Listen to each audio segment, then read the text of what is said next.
Ça fait très plaisir parce que l'hiver est quand même long, depuis l'hiver on a pu courir, on a besoin de courir. Une victoire de quoi? Du scratch? Pourquoi pas, oui. Non, on part toujours pareil, hein, avec Jeannot, je pense que ça va aller très vite parce que chacun va être devant l'autre. On est quand même assez satisfait parce que pendant toute l'inter-saison, ça a été un immense point d'interrogation. Notre jeu à nous, ça va être de se bagarrer avec Alain Oreille, puisque nos adversaires d'élite ne sont pas encore très nombreux. Mais je crois qu'à partir de l'Alsace, c'est là où ça va chauffer. Pour moi, les rallyes sont plus importants que les courses en circuit, car d'abord, je n'ai que des amis ici, que ce soit Ragnotti, Oreille, Chatriot et Béguin et bien d'autres. Bon, nous sommes en France le pays mondial numéro 1 en matière de courses routières, donc il y a un intérêt, une passion formidable pour les rallyes et pour le sport automobile.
Pierre-César Baroni vise cette année le titre national au volant de sa Ford. Ici, il devra compter avec François Chatriot, toujours aussi affûté, et qui dispose de la voiture championne du monde des rallyes, la Toyota Celica.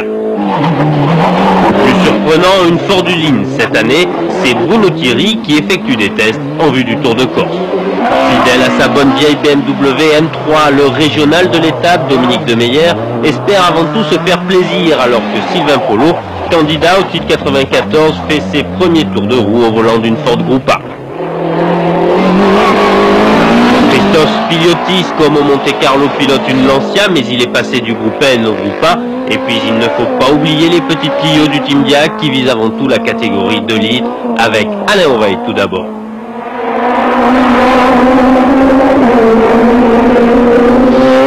Une surprise en deux roues motrices, la présence d'Yves Loubet sur cette Opel Astra. Pour l'instant, la voiture est un peu lourde, mais elle devrait prochainement venir chatouiller les Clio. Et pourquoi pas Jean Ragnotti.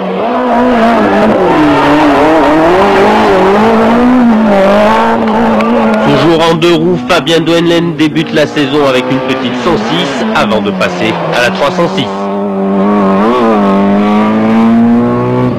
Voilà, la course est lancée, les premiers temps tombent et les premiers ennuis aussi. Tout d'abord, Bruno Thierry.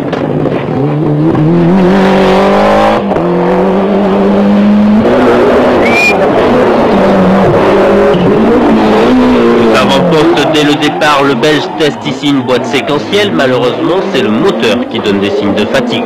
On a changé, le turbo a cassé en liaison. En arrivant ici, on a fait la spéciale au rallonge. Non, il a cassé juste à 3 km du départ de la spéciale. Le Belge abandonne rapidement alors que Sylvain Polo est privé du 6e rapport sur une boîte de vitesse, rappelons-le, qui en comporte 7.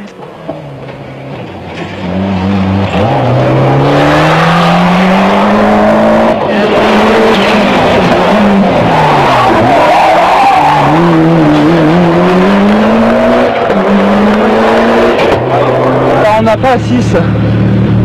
Elle est passée où? Elle a disparu. Mais en fin de compte, on a eu un problème. Soit la liaison, je sais pas. La 6 ne passe plus. Alors ça fait qu'on roule sans 6. On n'est pas obligé de passer le 5 en 7. Et bon, l'auto repart pas. Alors dans la montée de Gourdon-Coussol, c'était fou quoi. Problème également pour Christophe Spiliotis dont la monture s'avère délicate à dompter.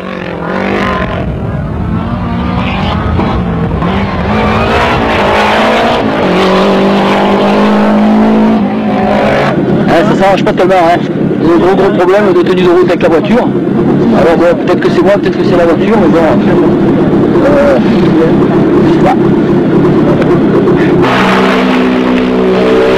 Si pour certains il y a le feu, pour d'autres tout baigne, c'est le cas du chat. François Chatriot est en tête dès les premiers kilomètres de course. Juste derrière, à une poignée de secondes, Baroni fait mieux que résister. Malgré un départ prudent, la Ford est accrochée à la Toyota et les deux hommes s'envolent au classement.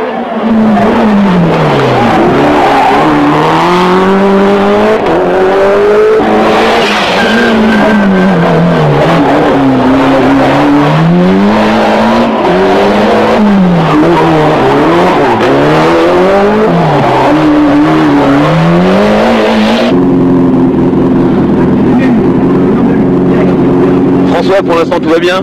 Ça va, pas mal, pas de problème. La voiture, ça roule impeccable? La voiture ça va, non pas de problème. Je commence à me dire qu'il fait chaud, il va falloir faire un peu gaffe aux pneus, mais tout va bien. Je dirais pas trop mal. Bon. C'est difficile de faire beaucoup mieux. Parce que j'ai pas roulé depuis 4 mois et pour revenir dans le bain, c'est très difficile. En 2 litres, la bagarre fait rage entre les deux Renault Bolt.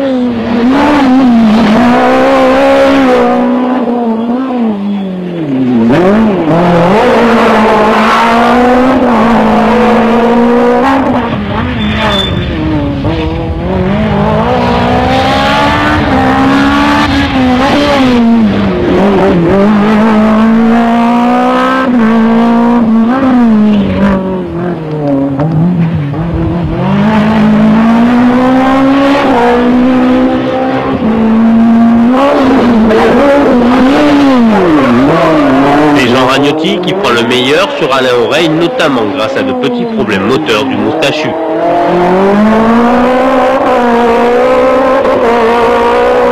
La voiture est très sur virage, comme si on avait beaucoup d'ouverture alors qu'il n'y en a pas. Là ça va, je suis à fond et ça fait pas... Maintenant c'est pas terrible.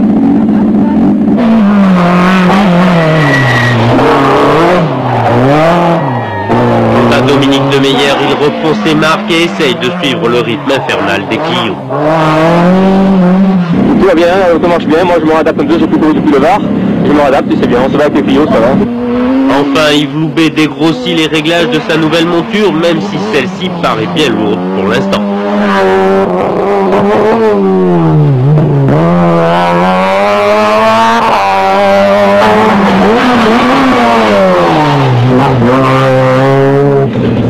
Ça va, on roule, bon. Ouais. Mais ça c'est une excuse, la voiture qu'on aura, hein, ça n'a rien à voir après. On quitte les Alpes-Maritimes pour se diriger vers les Alpes de Haute-Provence. Fabien Douenlen est alors 9e au classement Scratch à l'issue de cette première journée, juste derrière le leader incontesté du groupe N, Franck Philippe, sur sa Ford. Christophe Spiliotis se maintient à la 7e place du général, un classement duquel disparaît Yves Loubet après qu'un problème mécanique sur son Opel l'oblige à renoncer.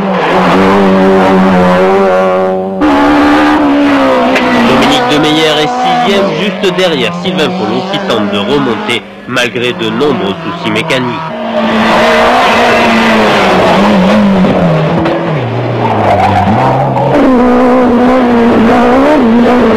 Les deux Clio sont accrochés aux 3e et 4e places, dans l'ordre Ragnotti devant Sauveil, et les deux pilotes assurent le spectacle.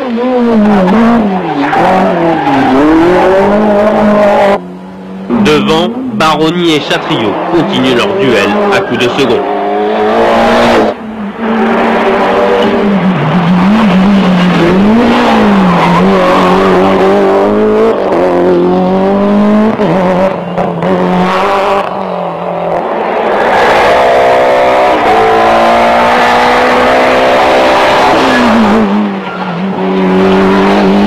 Pas mal. Ouais, tout va bien.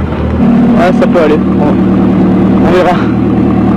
À Saint-André-les-Alpes, 28 secondes séparent les deux leaders.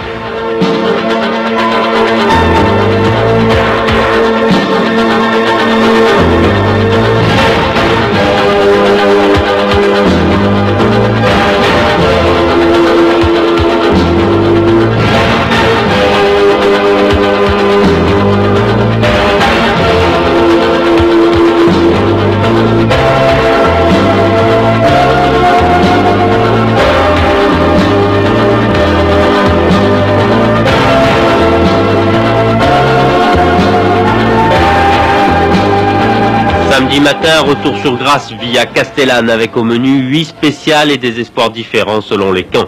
En tête, Chatriot tente de résister, Baroni tente de revenir. 5, 4, 3, 2, 1, go. Route à fond de million et gauche à fond, 40 mètres. 120 sur botte, 60 mètres. Route 125 sur botte, caché. Gauche, droite à fond sur botte, 60 mètres. Botte 30, pour gauche 125, pas corde. 60 mètres. Pas corde, droite, pour gauche 140 sur botte. Pour pas corde, droite 120. Et à fond sur botte. 80 mètres. Pas corde, gauche 110 ferme. Et pas corde, droite 115.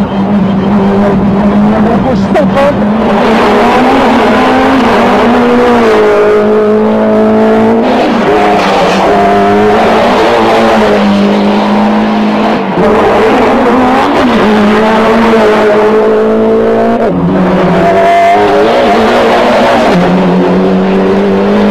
Ça s'est pas mal passé, Pas trop bien.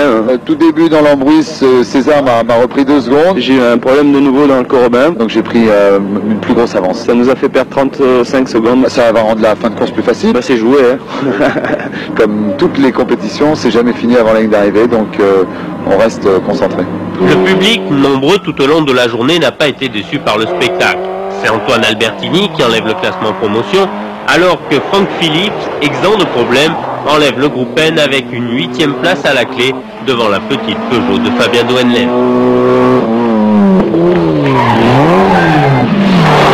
Christophe Spiliotis, après une période d'adaptation, prend la mesure de sa Lancia pour terminer 7e, derrière Dominique Demeyer et sa fidèle M3.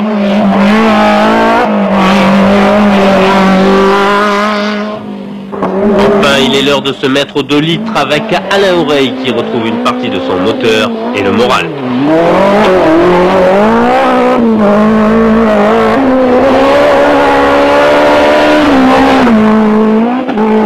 La Clio du pilote de Martigues ne peut résister aux assauts de Sylvain Polo qui tente d'arracher à Jean Ragnotti une place sur le podium. On est obligé d'attaquer très très fort, encore presque un tout petit peu plus fort qu'hier, c'est-à-dire on était au maximum hier, on a essayé d'en faire un peu plus aujourd'hui, parce que Sylvain Polo qui était derrière nous a réparé les petits ennuis qu'il avait hier et il remontait un petit peu.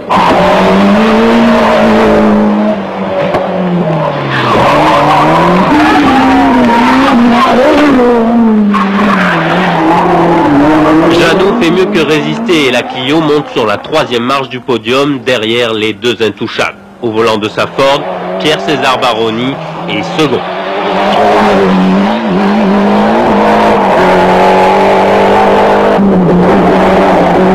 Le vainqueur, c'est le leader de la première heure. François Chatriot remporte ici à Grasse sa 2e victoire de l'année au volant de la Toyota, sa première dans le championnat de France 1994.